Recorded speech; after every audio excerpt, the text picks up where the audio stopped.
Welcome students to your UVS class. So we are in the chapter 5 first aid. Till now we have seen how what first aid to be given in case of cuts and wounds, in case of stings and bites, and in case of burn. Today we will see the next topic, which is heat stroke. Means what first aid we will give if a person is suffering from a heat stroke. Now what is heat stroke? Heat stroke generally occurs in the summer month when it is very hot and we are out in the sun for a long time. Then we may get dehydrated, vomiting may occur, we may feel giddy.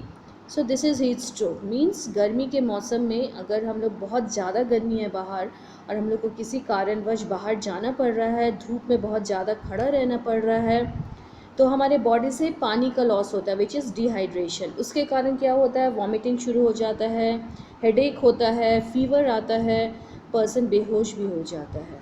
ठीक है. And this heat stroke is very dangerous. Person may die also. So if a person is suffering from heat stroke, what first aid can we give? First is we will make the person like comfortably in a cool room. अगर आपको पता चल रहा है कि उस person को लू जैसा लग गया, गर्मी लग गया है, तो सबसे पहला काम है उस पर्सन को लिटा देना और घर को ठंडा रखना. खिड़की दरवाजे खोल के, पंखा चला के, अगर आपके घर में एसी कूलर है तो उसको ऑन कर देना. सेकेंड, फोरहेड पे, सर पे आइस पैक रखना ताकि बॉडी को ठंडा करना. पहला काम हीट स्ट्रोक में क्या होता है, बॉडी को ठंडा करना. We will give a cool shower और स्पंज. पर्सन को ठंडे पानी से नहलाना, स्पंज करना. And then ORS. What is ORS? It is oral rehydration solution. We have seen in class 4 also that how we can make ORS. It's very simple. We will take 1 liter boiled water, 4 spoons of sugar, 1 spoon of salt and few drops of lemon juice and mix it together. ये readymade आपको market में भी मिलता है ORS का packet, जिसको आप 1 litre पानी में घोल के बना सकते हैं. एंड जो पर्सन बीमार है, अगर बहुत ज़रूरी नहीं है, उसके आसपास भीड़ नहीं करने देना है. This way we can prevent a person और give help to a person who is suffering from a heat stroke. Second is nose bleed. नाक से खून बहना. You might have seen in school that किसी बच्चे को खेलते नाक से अचानक खून निकल गया. इन that case what you do? उस बच्चे को बोलते हो ना, या टीचर बोलती है लेट जाने के लिए. Why? Because and hold the nose with the finger so that the flow of the blood will stop. So how nosebleed occurs? The tiny tubes carrying blood inside the nose can burst. This may happen if a person sneezes, coughs a lot, gets hurt, or when weather is very hot and dry. Nosebleed कब होता है? जब आपके नाक के अंदर जो veins जा रहा है, आर्टरीज जा रहा है, वो किसी कारणवश इंज्योर हो गया है एंड उससे खून बहना शुरू हो जाता है.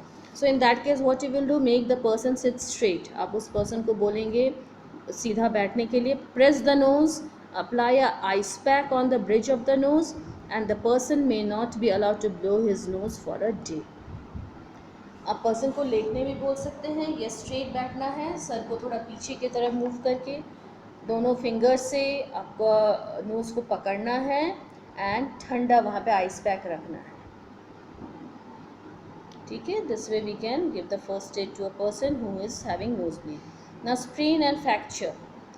स्प्रेन एंड फ्रैक्चर मीन्स मोच आना या हड्डी का टूटना. It's very painful.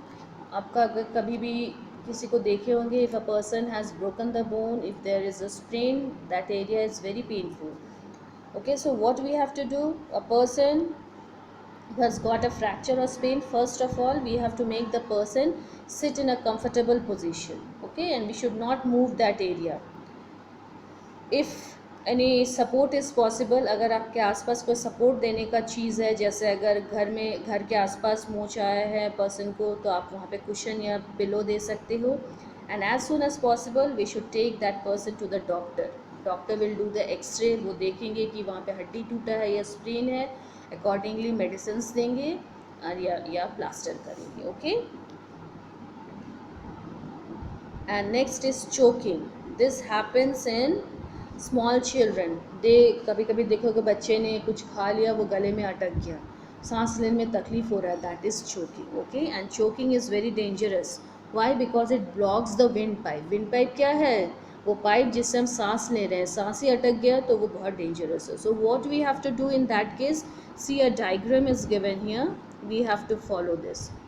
If there is a choking, we will suppose this person, इसके गले में कुछ फंसा हुआ है. So we have to stand or kneel behind the person, put the arms around the person's waist. We have to stand behind the person. जिस person के गले में फंसा हुआ है उस पर्सन के पीछे खड़े होके ऐसे हाथ से पेट के पकड़ना है. Place your fist against the person's abdomen with your thumb and कस के पेट के नीचे पकड़ना है. Grasp your fist with the other hand and press upwards. ऐसे पकड़ के अपने हाथ को ऊपर की तरफ पुश करना है.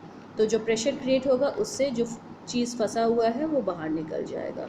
सो this is the way we can give first aid to a person. Okay, so this chapter is very important. आपको भी पता होना चाहिए कि अगर आपके आसपास कोई ऐसी दुर्घटना होती है आप क्या फर्स्ट एड दे सकते हो.